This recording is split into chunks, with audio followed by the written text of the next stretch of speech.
Boa noite, seja bem-vindo ao Jornal da MBC-TV, edição de domingo. Acompanhe agora as notícias que marcam a atualidade. O Fundo Monetário Internacional classifica Moçambique entre os 21 países da África subsaariana com menor capacidade de transformar os seus recursos naturais em riqueza econômica. A informação consta de um relatório divulgado este mês sobre as perspectivas econômicas regionais. A constar do relatório do Fundo Monetário Internacional sobre as perspectivas económicas da África subsaariana, divulgado este mês de abril, que analisa a capacidade dos países da região em converter recursos naturais em desenvolvimento económico sustentável.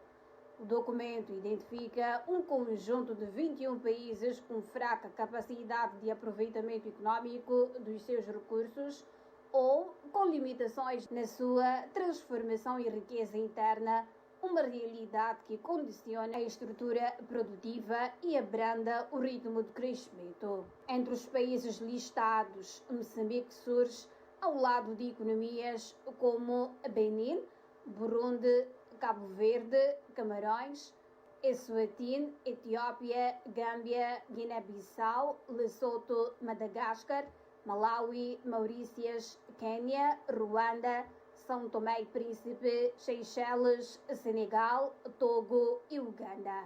Paradoxalmente, o país é igualmente apontado como detentor de um dos maiores potenciais de recursos naturais da África Austral.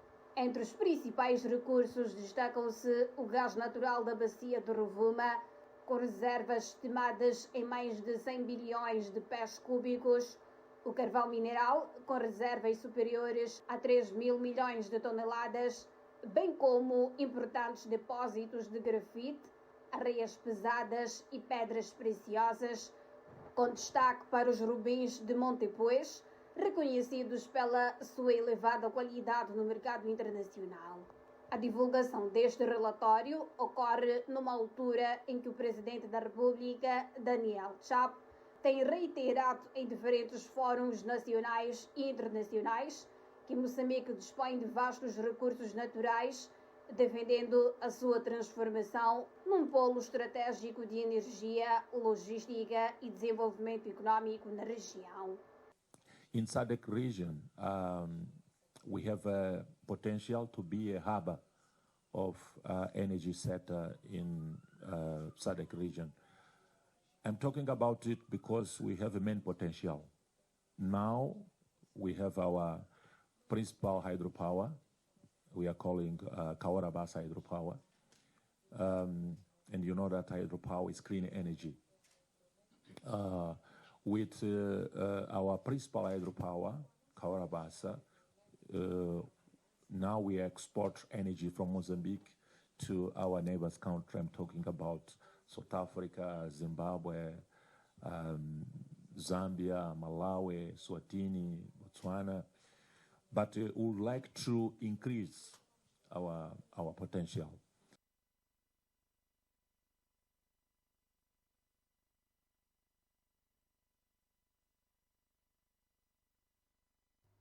A economia moçambicana enfrenta o desafio de transformar crises externas em oportunidades internas.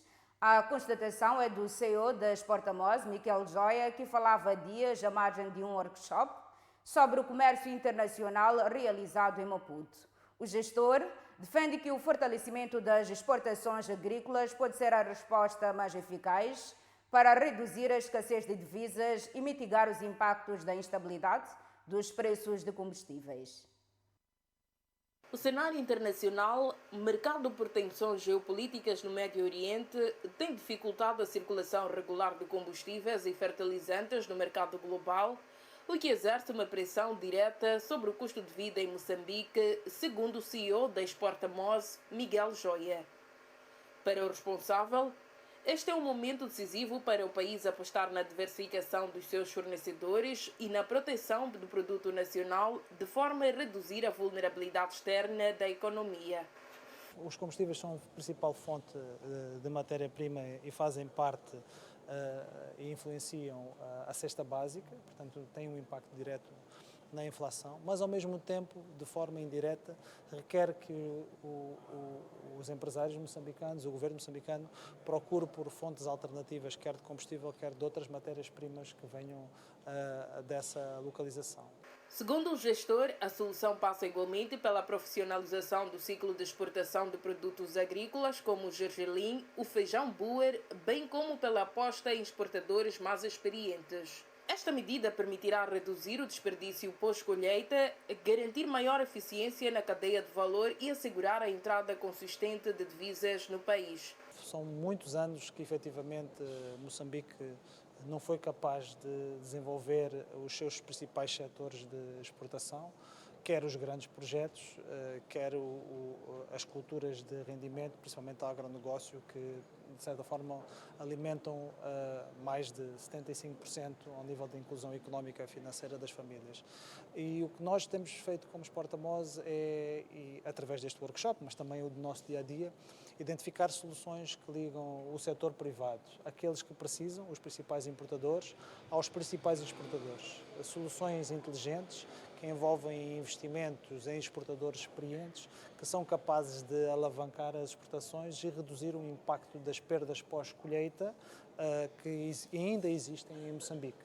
Miguel Joia acrescenta ainda que o reforço das exportações agrícolas poderá criar maior segurança. E fazem parte e influenciam a cesta básica, portanto têm um impacto direto na inflação, mas ao mesmo tempo, de forma indireta, requer que os empresários moçambicanos, o governo moçambicano, procure por fontes alternativas, quer de combustível, quer de outras matérias-primas que venham dessa localização. Segundo o gestor, a solução passa igualmente pela profissionalização do ciclo de exportação de produtos agrícolas. Adquirirem em tempo todos os produtos de potencial exportável, também do lado do agricultor, do lado do governo, há mais confiança para cada dia que passa, investirem mais na aquisição de sementes, na aquisição de insumos, para que efetivamente a produção aumente e, por sua vez, haja maior rendimento para as famílias. A Exportamoz considera que a resposta aos choques externos passa por maior organização interna do setor produtivo e pela valorização das exportações como instrumento estratégico de estabilidade econômica. O jornalista e comentador da MBC-TV, Salomão Moiana, defende a criação de um grupo de choque para a gestão da crise de combustíveis no país, bem como a adoção de medidas urgentes de contenção de despesas públicas. Moiana critica a postura do governo na abordagem da situação, afirmando que não é eficaz minimizar a gravidade da crise. Para o comentador, esta atitude de desvalorização do problema tem sido um dos erros recorrentes na gestão dos desafios estruturais em Moçambique, o que acaba por agravar o impacto sobre a economia e a vida dos cidadãos. De sair disso, na minha opinião, é a criação de um grupo de choque, criação de um grupo intersectorial, que não seja apenas, o assunto não deve ser deixado apenas ao MIREM.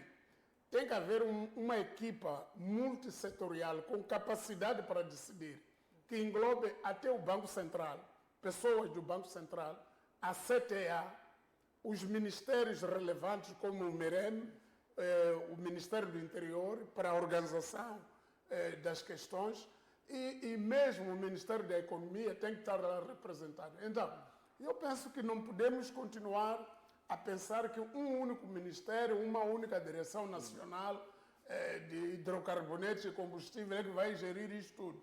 Porque já não é um problema apenas do combustível, é um problema que mexe... Estrutural da nossa economia. Mexe com a economia de uma maneira geral, mexe com o problema das divisas, e mexe com tudo.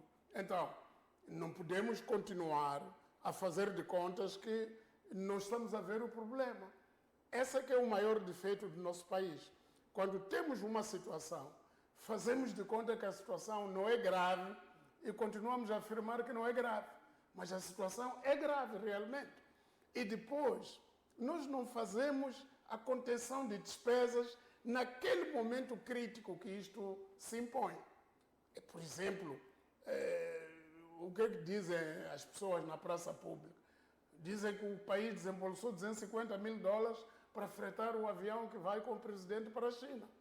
Então, se neste momento nós estamos com problemas sérios de divisas, As poucas divisas ainda podem fazer isso ou devíamos dar prioridade àquilo que realmente é prioritário? Mas isso não é um discurso demagógico. Comparar a falta de combustível, o presidente não pode viajar. Não entro nisso. Estou a dizer o que se diz na praça. Então, o que é que nós temos de fazer? Na estratégia de comunicação do governo, tem de haver uma comunicação muito assertiva e mostrar que as viagens do presidente não afetam o funcionamento normal da economia. Porque as pessoas estão a relacionar. E as pessoas daqui, você sabe, é muito rápido. Tudo o que diz respeito a uma coisa vira para outra coisa.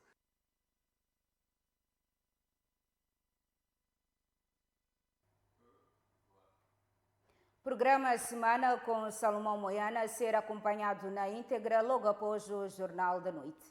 Seguimos com outras notícias. Moçambique quer reforçar a cooperação com o Sun Group, uma das maiores fabricantes mundiais de equipamentos de construção.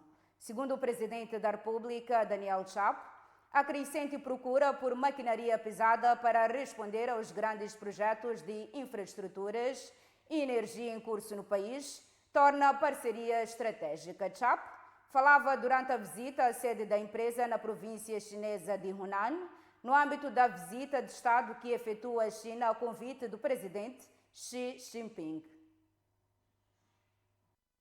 Na China, o presidente da República, Daniel Chapo, manteve um encontro com empresários chineses, durante o qual apresentou oportunidades concretas de negócio em vários setores, com destaque inicial para o petróleo e gás.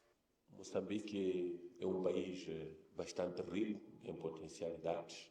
Eu podia começar pela área do gás, onde temos neste momento 4 grandes projetos. 2 projetos que estão a ser levados a cabo por uma empresa italiana, de cerca de 15 bilhões de dólares. Também temos um projeto que está a ser levado a cabo pela Total, uma empresa francesa, também de 15 bilhões de dólares, e uma empresa também, a Exxon, de um projeto de cerca de 20 bilhões de dólares. O potencial nos setores mineiro e de energia também foi destacado pelo chefe de Estado. É um projeto rico em recursos minerais, como ouro, areias pesadas, grafite e outro tipo de minerais, quase todos os tipos de minerais. É um país rico para fazer investimentos na área de energia, porque pode-se construir centrais elétricas a gás, centrais elétricas através de água nos rios, e também pode-se construir centrais elétricas solares e também centrais elétricas através do vento. Os negócios nas áreas de transporte e logística, as zonas econômicas especiais, bem como o potencial agrícola, estiveram igualmente em evidência com vista a atrair o investimento chinês para Moçambique. Estamos aqui para convidar os nossos irmãos empresários de Yunnan para poderem visitar Moçambique, conhecer as oportunidades. A nossa embaixadora está aqui, trabalha conosco, a embaixadora da China em Moçambique. O nosso embaixador também em Moçambique, que está aqui na China, está aqui conosco. E depois vou convidar os colegas para se apresentarem, que é para juntos podermos trabalhar para desenvolver Moçambique e também fazer negócio em Moçambique para a China.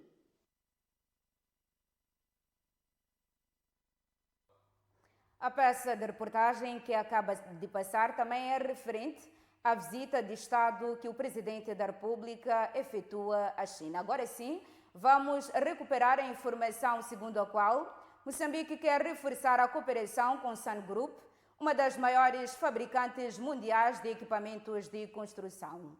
Segundo o Presidente da República, Daniel Chapo, a crescente procura por maquinaria pesada para responder aos grandes projetos de infraestruturas e energia em curso no país torna a parceria estratégica. Conosco em Moçambique, com mais de 100 equipamentos vendidos. mas temos muitos projetos em Moçambique. Estamos a ampliar o porto de Maputo, o porto da Beira, o porto de Nacala. Temos também projetos de gás, cerca de 60 bilhões de dólares. 大约是600亿美元的项目。 E todos esses projetos só estão a começar com as obras. E sem dúvidas que vamos precisar muito equipamento da SANE. Quero agradecer ao presidente por ter apostado.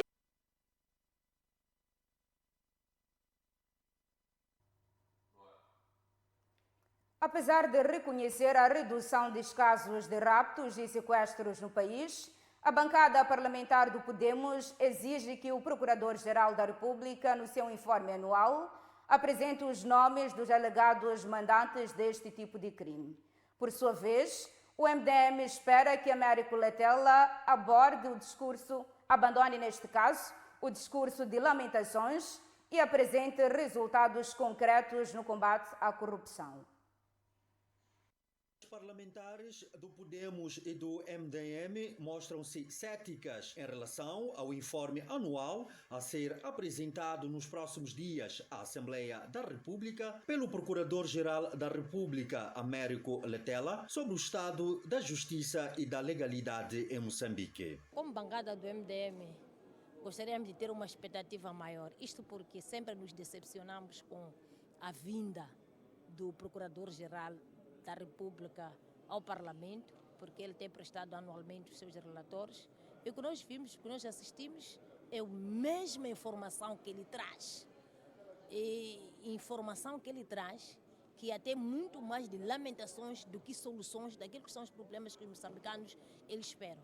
Embora reconheça avanços no combate ao crime organizado, em particular nos casos de raptos e sequestros, a bancada do Podemos quer esclarecimentos sobre se esta redução resulta de ações eficazes das autoridades ou de alegados esquemas de pagamento para evitar novos casos envolvendo empresários. Muitos dos empresários são obrigados a pagar, por exemplo, alguma cota para não ser sequestrado. Será que é resultado de que esses empresários estão a pagar cotas para não ser sequestrados ou porque o combate ao rapto e sequestros está a ter resultados? E se está a ter resultados, não basta apenas que os raptos não continuem. O que nós queremos é também que o procurador apresente aqui os raptos passados, quem são os mandantes, quem são os sequestradores, como é que eram feitas as transações, esses pagamentos. Já no que diz respeito ao combate à corrupção, as duas bancadas manifestam preocupação face a casos recentes, com destaque para detenções de funcionários ligados ao Tesouro, ao SEDCIF e ao INSS, apontando para a necessidade de maior eficácia e responsabilização. Não basta o procurador ele arrolar aqui a situação das corrupções, as detenções. Há bocado acabo de ler que até na vossa página sobre as detenções que acabam de ocorrer no Ministério das Finanças. Mas para nós não basta as detenções, e nem só, permita dizer, as pessoas que são detidas são pessoas secundárias. Nós queremos o rosto dos verdadeiros mandantes. É o que tem acontecido também nos raptos. No passado, algumas lideranças chegaram a confessar que os escândalos os quais estavam envolvidos de retirada de valores do INSS eram mesmo até para financiar campanhas políticas. Então nós precisamos de entender quem está por de cima destas lideranças que praticam corrupção, aonde é direcionado este dinheiro? Será que é apenas para o uso destas lideranças que são implicadas ou existem outros intervenientes? E que também se veja um mecanismo de fazer com que o INSS seja esse saco azul de retirada de dinheiro. Dados do Ministério Público indicam que em 2025 foram instaurados mais de 300 processos ligados a crimes de corrupção, dos quais cerca de 120 resultaram em acusações formais. No mesmo período, as autoridades reportaram uma redução superior a 20% nos casos de raptos, embora persistam desafios na identificação e responsabilização dos mandantes, bem como no desmantelamento das redes de crime organizado.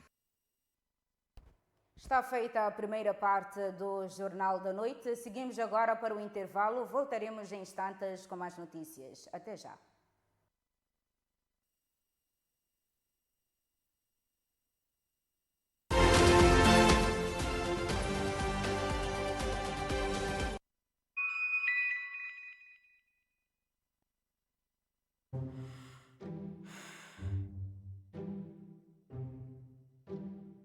Ser artista profissional exige dedicação e esforço, mas o importante é estarmos sempre juntos. Força, filha! Tu consegues! Força, baby! Tu consegues! Com o serviço Triple Play da TV Cabo, podes ligar-te a quem mais importa. Força, filho! Tu consegues! Por internet, com uma velocidade mega rápida. Com os melhores canais de televisão na tua TV, smartphone, tablet ou computador a qualquer hora. E com chamadas de voz ilimitadas na rede TV Cabo. Tu consegues. TV Cabo. Sempre ligados. Valores da BVM SA. Inovação, competência, eficiência, transparência, inclusão, equidade.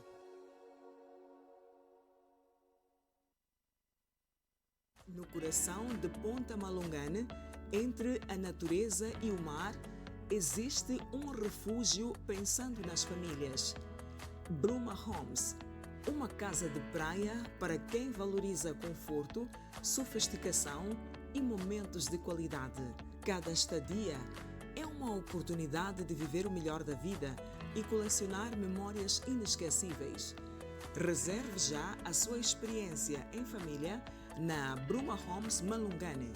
WhatsApp 86 95 18 89 0. E-mail brumahomesmalungane@gmail.com. Instagram @brumahomes_malungane.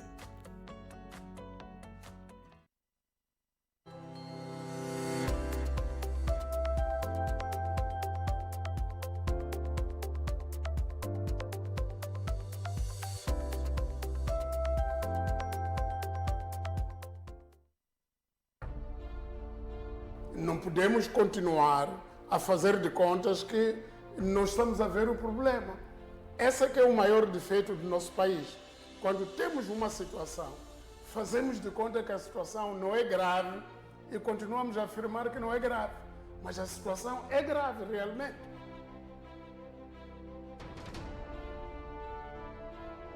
O que dizem as pessoas na praça pública? Dizem que o país desembolsou 250 mil dólares para fretar o avião que vai com o presidente para a China. Então, se neste momento nós estamos com problemas sérios de divisas, as poucas divisas ainda podem fazer isso. Estava claro que muitos dos raptores, quando chegassem ao tribunal, diziam que eram membros das Forças de Defesa e Segurança, Mormente e Cernic. Então, nós estávamos a dizer que temos uma Cernic para combater os raptos, mas era na Cernic onde se estruturava a estratégia de raptos. Estamos a entrar numa era que era aquela que nós todos desejávamos que acontecesse. Todos nós estamos aqui há anos a exigir que os órgãos da justiça, em particular o Ministério Público e a PGR, que é o garante da legalidade, tenham uma atuação enérgica. E essa atuação enérgica, na minha opinião, é essa que está a acontecer nos últimos dias. O Ministério Público pode subir de fasquia e deter pessoas ainda maiores, que são os mandantes das cobranças dos empreiteiros e de outros fornecedores de bens e serviços ao Estado.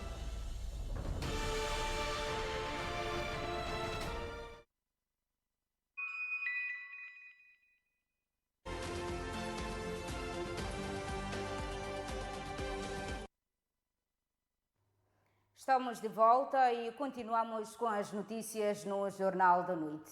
O sociólogo Elísio Macamo afirma que o crescimento das igrejas em Moçambique vai muito além da fé individual e revela fragilidades profundas das instituições públicas. E, segundo o académico, a religião tem vindo a ocupar o vazio deixado por ação política incapaz de responder à precariedade vivida por grande parte dos cidadãos.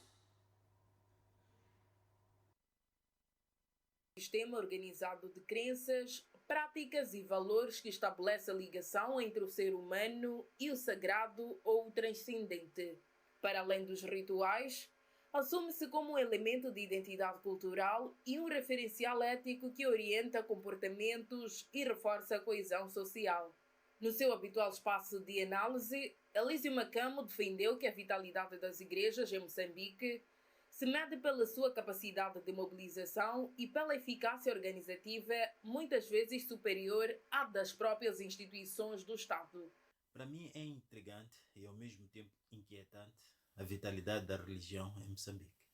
Não tanto pelo crescimento em si, que pode ser explicado de várias maneiras, mas pela sua eficácia, pela capacidade que estas igrejas têm de mobilizar pessoas, de organizar comportamentos, de criar compromisso e até arrecadar recursos, muitas vezes de forma mais eficaz do que as próprias instituições do Estado. No seu entender, os cidadãos não procuram apenas o divino, mas também reconhecimento social e perspectivas de futuro que as instituições formais não conseguem garantir.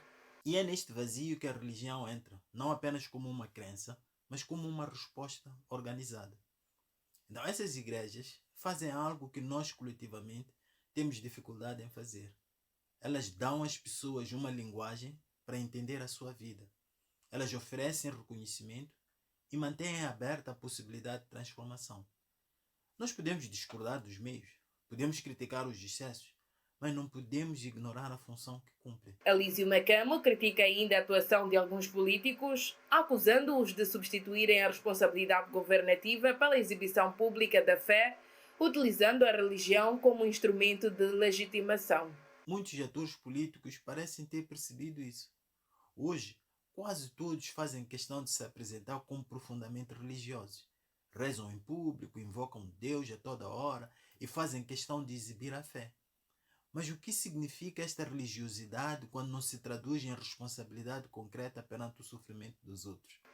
Num país em que a separação entre o Estado e as confissões religiosas é um princípio constitucional, o sociólogo deixa um alerta sobre a robustez das instituições democráticas, defendendo que a política deve reassumir o seu papel na resolução de problemas concretos da população. O professor Elídio Madevadua considera que o Fundo Monetário Internacional e o Banco Mundial, instituições às quais Moçambique recorreu para implementar reformas no ensino técnico profissional, contribuíram para a degradação do sistema educativo, que atualmente já não forma profissionais com a mesma qualidade do período pós-independência. Falando no programa Moçambique 50 anos, Madevadua defendeu maior autonomia do país, sustentada pelos recursos minerais, como forma de reduzir a dependência financeira externa e travar o ciclo de endividamento. O professor desde a década 80, Elídio Madevadua foi o convidado do programa Moçambique 50 anos, emitido este sábado, onde analisou, entre outros temas, a evolução do ensino técnico em Moçambique. Segundo o docente, no período imediatamente após a independência, o país registrou um forte investimento neste subsistema de ensino, marcado pela presença de professores qualificados e pela existência de equipamentos adequados, fatores que impulsionaram o processo da industrialização nacional. Até o programa de reabilitação econômica, o programa de reabilitação econômica, os técnicos que suportavam a indústria eram técnicos básicos e médios, não eram engenheiros. Não havia engenheiros.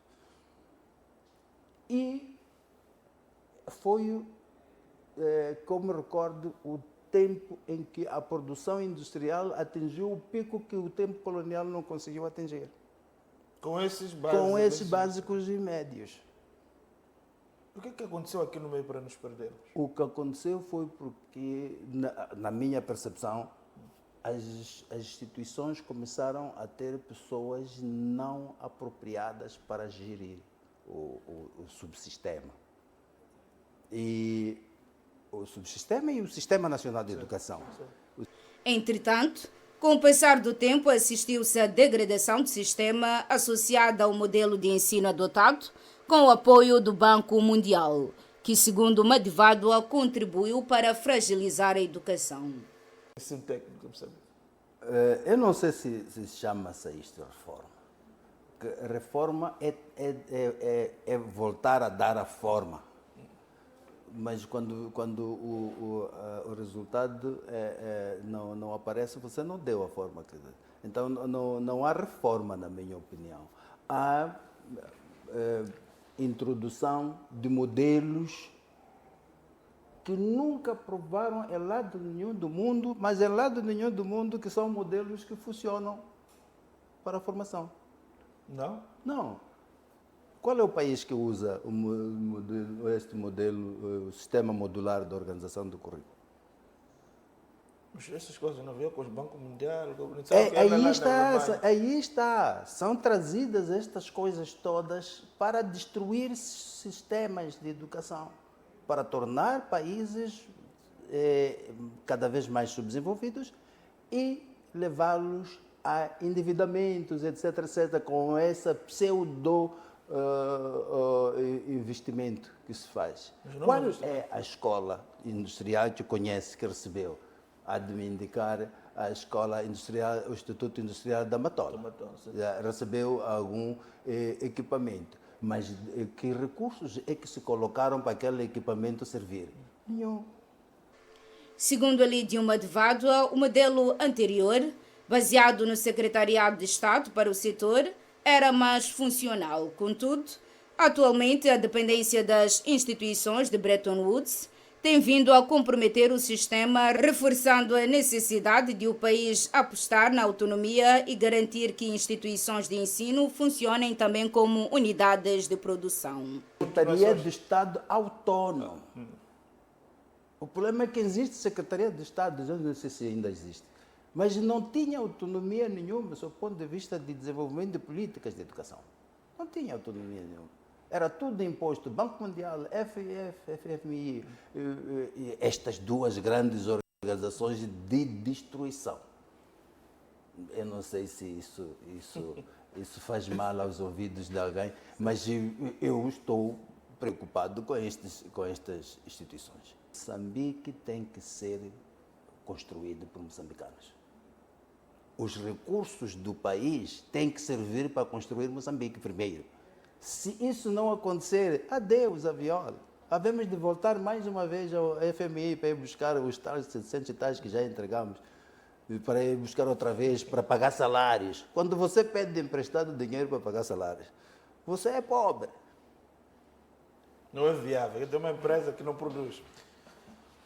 Uma escola técnica, uma faculdade de engenharia que não produz uma 500 que seja, para que serve? O que é que está a ensinar? Não serve para nada. Uma faculdade técnica tem que ser organizada como uma unidade também de produção. O programa Moçambique 50 anos, que contou com a participação do professor Elídio Madivadua, abordou ainda a situação socioeconômica do país, com destaque para o pagamento da dívida ao FMI e o relatório do Banco Mundial, que posiciona Moçambique entre os países mais pobres do mundo. O conteúdo pode ser acompanhado na íntegra nas páginas do Facebook e YouTube da MBC-TV. A Gelmove Academic e a Comera Moçambique querem reforçar a liderança feminina e a participação das mulheres nas decisões do país. Para formalizar este compromisso, as duas organizações assinaram esta semana um memorando de entendimento para a capacitação de jovens mulheres e promoção da sua influência nas políticas públicas e no futuro nacional. Contexto em que o papel da mulher na definição de políticas públicas ganha cada vez mais relevância, organizações que atuam na promoção da liderança feminina unem esforços para preparar uma nova geração de decisoras. A Comera Moçambique e a Gelmove Academy formalizaram esta quinta-feira, na cidade de Maputo, um memorando de entendimento com vista à construção de soluções para o país. A representante da Comera, Laura Diogo da Silva, explicou que a iniciativa está centrada na capacitação e inspiração de jovens mulheres através de sessões formativas. Começa com 4 masterclasses com a doutora Vitória e outras intervenientes que vão ser publicadas no futuro, mas são tópicos ligados a como a mulher se posiciona no setor público e no setor privado, como é que se altera, como é que se inspira mudanças nas políticas públicas, como é que se joga o jogo sem perder foco daquilo que é a missão da mulher neste país. Já a representante da Gelmove, Sónia Catim, destacou que o memorando permitirá expandir o alcance das ações da organização no país. Ter estas oportunidades em que nós nos conectamos ou consolidamos parcerias com modelos de referência como a doutora Vitória e o legado da doutora Luísa é de extrema importância porque consolida o caminho que nós estamos a fazer enquanto movimento, enquanto Girl Movers, à medida que o nosso maior compromisso claramente é com o país e com as oportunidades e os desafios que o país vive, e enquanto movimento nós nos posicionamos neste lugar de solucionadoras e co-criadoras de soluções. As sessões de capacitação serão dinamizadas pela cofundadora da Comera Moçambique, Vitória Diogo, com foco no desenvolvimento pessoal, profissional e de liderança. E nós estamos aqui para dar essa força e ao mesmo tempo também demonstrar que, olha, quando estiveres a escolher o teu caminho, o aparelho do Estado também pode ser esse caminho. Fazer parte da formulação de políticas públicas pode ser esse caminho. Participar, ser deputada também pode ser este caminho. Ser profissional, ser académica, ser política também pode ser este caminho. Tens um espaço lá a ocupar e que esse espaço se conquista. E tu não podes te conduzir por aparências, tem que ser tu. Como mulher, que valores tu trazes, que valor acrescentado tu tens que trazer. A assinatura do memorando serviu igualmente de homenagem à cofundadora Luísa Diogo pelo seu contributo no fortalecimento do conhecimento e da promoção da extensão feminina, com enfoque na partilha de saberes entre gerações. Com esta nota de reportagem, colocamos ponto final à presente edição do Jornal da Noite. Obrigada pela audiência. Não perca a seguir o programa Semana com Salomão Moiana. Boa noite.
Estávamos na quarta etapa do Rally Dakar.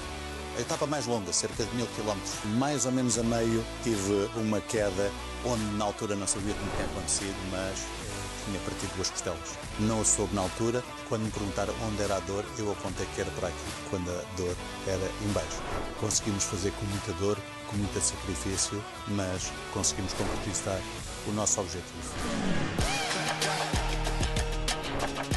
Tenho todo gosto em vos convidar para o evento Só Eles, que será de confraternização, será também de partilha de experiências, fazermos um pouco de networking, mas também a parte empresarial e esta nova missão de embaixador de turismo da República de Moçambique. Contamos com vocês. Obrigado.